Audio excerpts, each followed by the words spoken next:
اطلع اطلع اطلع.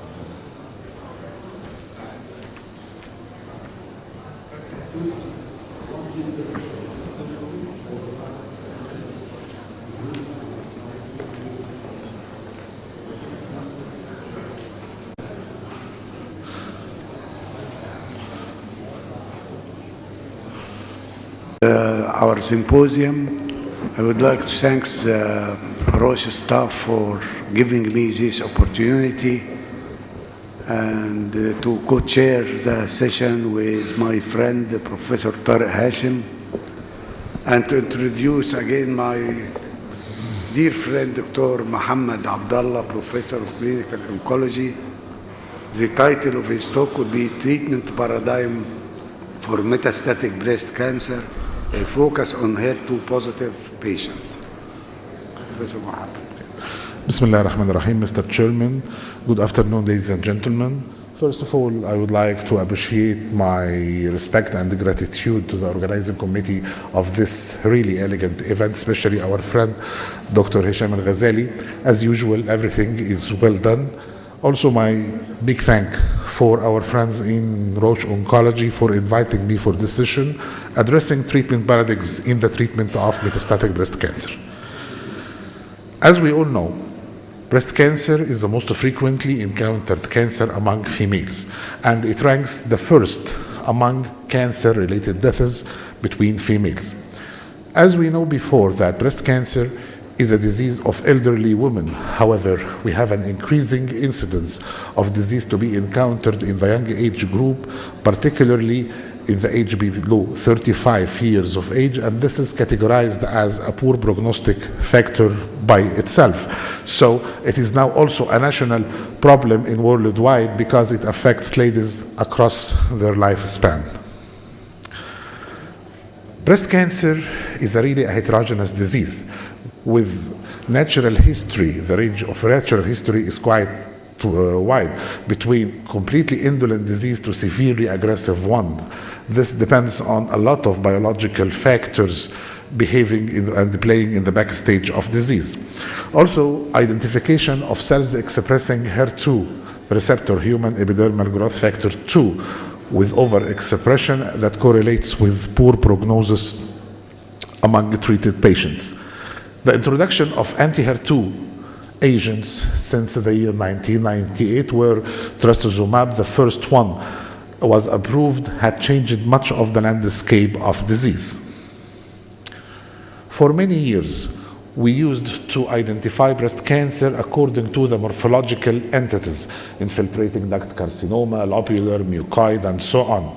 However, our theme of practice nowadays, depending on what we call the intrinsic subtypes, based on the molecular characteristics of every case on individual basis, allowing for personalization of our treatment approach, starting from the luminal A, where we have positivity for both ER and or PR, while HER2 remains to be negative and the proliferative index to be low, below 20%, passing by luminal B by the two subtypes according to the HER2 status, to the HER2 overexpression, CERB overexpression, and finally with the triple negative phase. All of them are correlating well with the survival outcome, being the best for the luminal A and worst for the triple negative subtype. A couple of months ago, a new approach to the metastatic disease was proposed by the American Journal of Pathology. It was published about October the year 2313, where they identified metastatic state of breast cancer based on many findings. First of all, we cannot believe that breast cancer is the same in the metastatic setting as in the adjuvant phase for the same patient. We might have some changes regarding the ER, PR, and HER2/neu. So to follow the same guidelines for the management or the same treatment approach for adjuvant setting should not be applied for the metastatic disease. We have to prove it because we have discordance in the receptor status. Also, we have a lot of mechanistic pathways in the intracellular level, especially for proliferation and angiogenesis, requiring the need for the combination therapy to achieve proper control of disease. Also, many of cells will remain in the dormant phase. They are not dividing, so they cannot be affected by the available cytotoxics or targeted therapy. Finally, we need to target what we call the stem cells if we want to have proper control of disease. Regarding the HER2, it's one of the family of receptors known as epidermal growth factor receptors. Every one of them, they are 4 in number, and they have similar structures to each other, as we can see. This is the cell membrane, this is the extracellular domain, transmembrane, and intracellular tyrosine kinase receptor.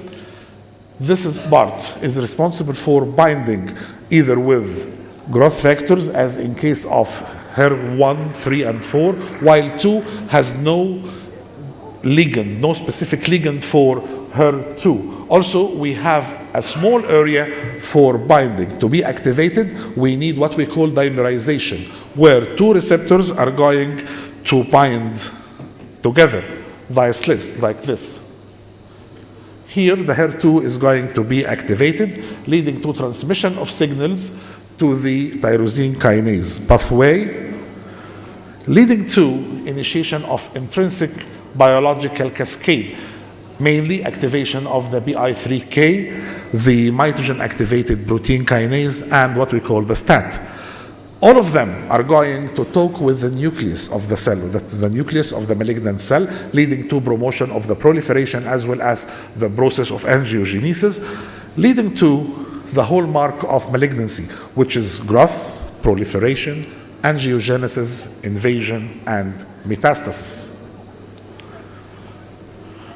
The addition of targeted therapy, mainly trastuzumab, had changed, as we said before, the landscape of disease in the terms of, if we apply trastuzumab, we can achieve similar survival, those in the yellow color and the red color, for positive and the negative HER2 status. While for those with positive HER2 status, while not receiving treatment, they are going to have the dismal outcome with the poorest survival issues. During the past 2 decades, we have a lot of arrivals starting from the year 1998, where trastuzumab was approved for HER2 positive advanced breast cancer. Many years later, the small molecule, which is lapatinib, was approved in the year 2007. During the past 2 years, 2012 and 2013, we had 3 drugs approved for advanced breast cancer state. The everolimus, RAD001, which is an mTOR inhibitor, pertuzumab, and TDM1. They all participate in improving the outcome while managing patients with advanced disease and overexpressing HER2 status. To come here, how trastuzumab is going to act. If we look to this is the cell membrane. The blue one is the receptor, while the yellow is the trastuzumab. It's going to bind to the extracellular domain, and this is going to recruit what we call natural killer cells as an autoimmune process to defend the body against the malignant cells. The natural killer cells are going to release some of the proteolytic enzymes, leading to perforation of the plasma membrane of the cell, with induction of what we call apoptosis, which is a programmed cell death. Another mechanism of action is what we call that is going to inhibit something called the B95. What's B95? This is the receptor, the extracellular, transmembrane, and the intracellular portion. Due to the effect by some of the proteolytic enzymes, we have truncation of the receptor. So we have mutated receptor like this. Although it loses a part of its structure, still it's active, and it can bind to other HER2, leading to activation with release of what we call the intrinsic pathway, and it can also bind with a complete receptor, leading to overexpression of signals, downstreaming of signals, leading to proliferation, invasion. The metastatic process or the malignant process is going to continue. Upon binding with trastuzumab, there will be no more truncation of this part of the extracellular domain, so the process itself is going to be blocked. Third, look into this. Upon activation of HER2, the biological cascade starts. We have activation of multiple pathways going to talk with the nucleus, leading to evolution of the disease process. However, if we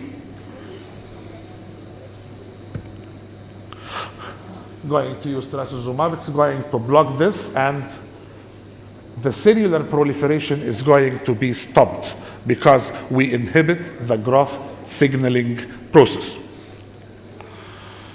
Moreover, angiogenesis is a hallmark of malignancy, and it can be controlled through the activation of the tyrosine kinase, leading to the formation of the new blood vessels to feed the newly developed tumor.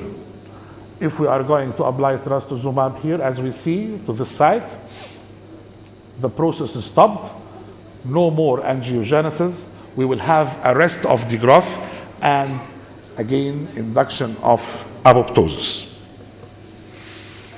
Coming back to the clinical situations, here we have usually three scenarios when we are going to manage a case with metastatic breast cancer. HER2 overexpression, it's either previously unexposed to any of the targeted therapies or receive it as a part of the adjuvant strategy, where failure can be encountered more than 6 months or less than 6 months from the stop of the treatment or from the end of the treatment, and still we need something to do upon progression for the management.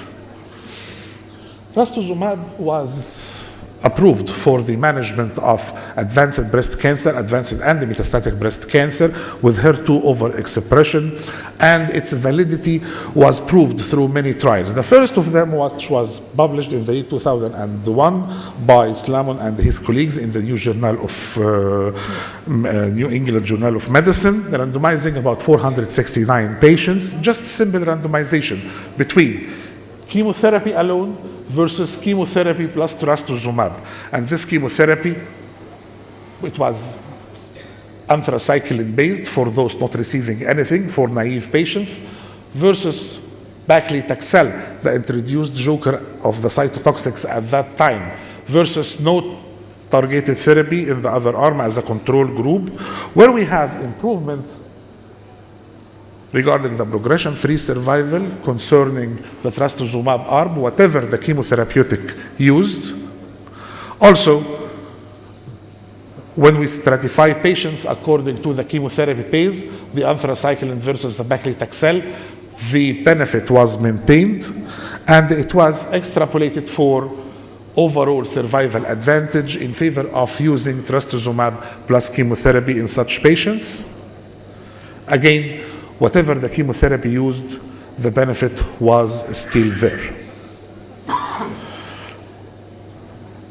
At the beginning of this new century, starting from the year 2000, taxanes were incorporated as a major part of the management, the backbone of management of breast cancer, especially in the advanced setting. We have two jokers. We have the paclitaxel and docetaxel. They achieved similar results in management of those cases. When combined with trastuzumab, we had improvement of the probability of survival, mainly the overall survival, the median overall survival, by 7 and 8.5 months. These figures equals the use of trastuzumab in addition to chemotherapy. Another trial by the year 2007 was initiated, where we have another agent targeting the HER2, which is lapatinib, the small molecule lapatinib, where in a trial which is complete study, we have about 640 patients were randomized between taxane-based chemotherapy plus trastuzumab versus the same backbone of chemotherapy plus lapatinib, and the results were in favor of the trastuzumab in terms of progression-free as well as overall survival. So, for unexposed patients to targeting therapies of HER2 receptor, metastatic breast cancers with overexpression as a first-line treatment, we can start with trastuzumab plus chemotherapeutics either taxanes, vinorelbine, capecitabine, gemcitabine, based on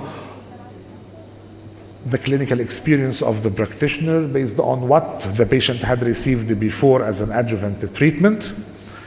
This could be coupled with plus or minus platinum therapy. Here we have some concern because the use of combination chemotherapy with trastuzumab might be associated with significant morbidity, and this should be taken into consideration, since our goal of the management of metastatic patients is to achieve response rate, palliate symptoms, as well as maintaining the quality of life.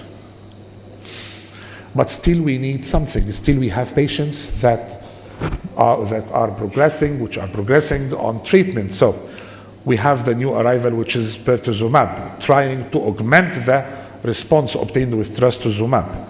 Here in this figure, this is the extracellular domain. This is the binding domain for trastuzumab, but still here we have another domain which is going to dimerize the receptor, or we have binding between both receptors upon activation. Trastuzumab is going usually to domain 4, while pertuzumab is going to the binding site of dimerization. This will prevent the binding between the two receptors. We are going to block the process of activation more and more. So the intrinsic downstream of signals will be blocked, and this will abort the process of proliferation, angiogenesis, and stopping the malignant evolution of disease. So pertuzumab was approved in the year 2012 for the management of patients with HER2 positive advanced breast cancer stage, and its validity was proved through a study, a well-known one, which is Cleopatra study, randomizing patients to receive docetaxel as a backbone of chemotherapy, plus or minus trastuzumab and pertuzumab. Pertuzumab actually was removed from, was not used for the control group. Here we have 6.1 months improvement of progression-free survival with extremely significant hazard ratio of 0.62 in favor of the arm containing pertuzumab. Also, the overall survival was significantly improved. For the arm containing pertuzumab, it was more than 40 months. Actually, it was stated to be not reached during the interim analysis of this study, while it was 37.6 for the control group. The action and the benefit of using trastuzumab was obtained irrespective of we used trastuzumab in the adjuvant setting or not. Still, we have benefits. So, for the unopposed patients, and according to many of the regulated authorities now, we can use trastuzumab plus pertuzumab plus chemotherapy as a first-line management, while for those not amenable to receive pertuzumab, or the patient wish not to receive it, still we have trastuzumab plus backbone of chemotherapy as the first line to be treated. But still, we have the element of progression. We have to face what's going here. If we are going to use trastuzumab first plus chemotherapy, pertuzumab could be a part to be used upon progression, while when we have another failure of treatment and the disease progression, we might use several strategies as switching chemotherapy, maybe labatinib, or other investigational agents. For this issue, the adotrastuzumab emtansine, which is known as TDM1, approved in last year actually, 2013. It has 3 parts. It's just trastuzumab with connector, thiol connector, to which the DM1, which is antimicrotubule, a cytotoxic agent, is bound. Here is the mechanism of action. It's going to bind in the usual site. The trastuzumab part is going to join the receptor in its binding site.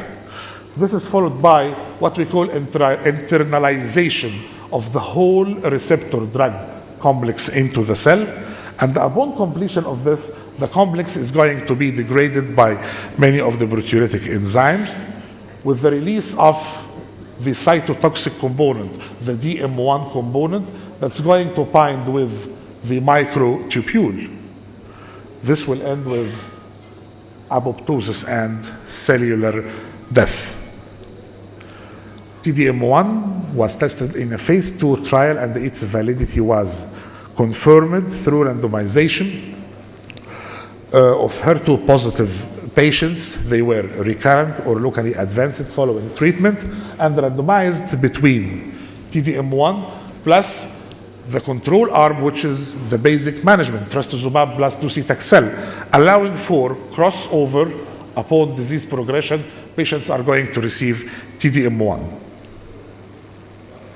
We have significant improvement of the progression-free survival, which was quite evident upon allowing for crossover. We have improvement by 5 months. It was 14.2 for the TDM1 group versus 9.2 for the control arm.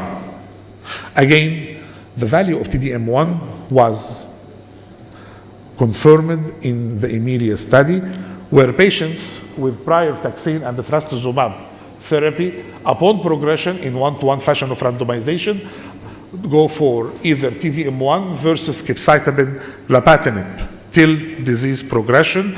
And here we have about 3 months improvement in terms of progression-free survival with significantly positive hazard ratio, 0.65, as well as B of 0.0001.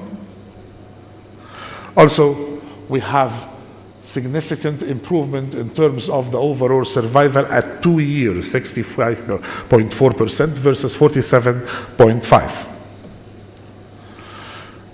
Usually, while treating breast cancer patients, we use many lines, we use many strategies. So, Thracia study was designed to tell whether the use of TDM1 upon progression or after failure of many lines could be effective or not, randomizing about 600 patients, 2-to-1 fashion, 400 to receive TDM1 versus whatever treatment according to the physician choice till disease progression, then allowing for crossover to the TDM1. The majority of patients, more than 80%, had received trastuzumab-based therapies. Here we have tripling of the progression-free survival, 6.2 versus 3.3. This is regarding any line of treatment. I mean for the entire group receiving just other strategies than TDM1. And the benefit also was maintained when we consider patients received taxane-based plus trastuzumab versus TDM1. The benefit was the same. Still, we have doubling of the progression-free survival with improvement of the overall survival. The benefit of the beneficial benefit or the positive benefit was maintained regarding the overall survival. Regarding the overall response rate, talking about metastatic disease, it was nearly 4-fold increase, 8% versus 31%. What's surprising that those patients received many lines. We expected to have some compromise of the performance status. However, all the outcomes regarding the adverse events, especially for the serious, I mean grade 3 and 4, were matched between the two groups. Even it was somewhat better for the TDM1 group for adverse events leading to treatment discontinuation or regarding dose adjustment. By the end, we can go to emphasize that the first line of treatment of metastatic breast cancer with HER2 positive, it's ideally to include pertuzumab plus trastuzumab in addition to taxane. Upon progression, we have still valid second and even third line using TDM1, while other options can be kept for disease progression after failure. Thank you.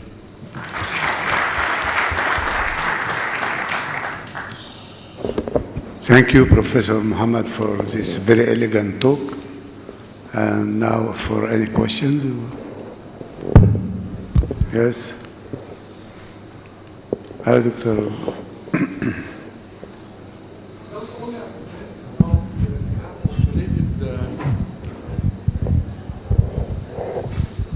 Force mechanism for the action of trastuzumab just to comment, when you use trastuzumab with platinum compound, we can postulate the fifth mechanism. Yes. Because platinum-induced DNA injury, the trastuzumab will prevent this repair.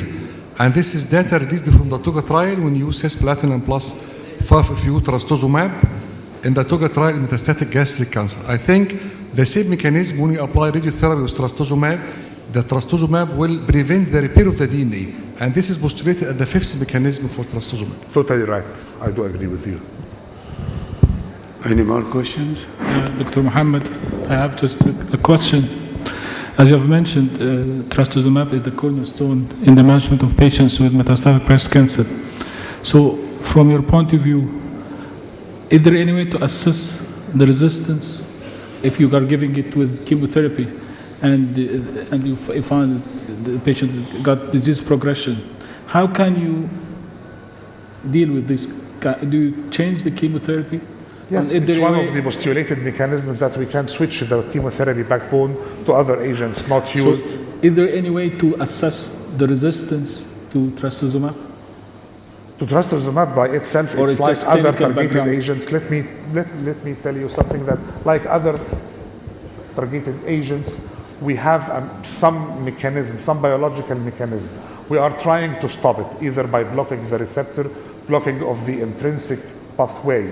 So it can work in first and second line, but I think after the second line we have to go for another agent. This is definite resistance to all what we used, whether targeted or chemotherapeutics. So for this issue, pertuzumab was introduced because we don't have actually failure on trastuzumab. It's used in combination together. We are going to improve the outcome through inhibition of another binding site.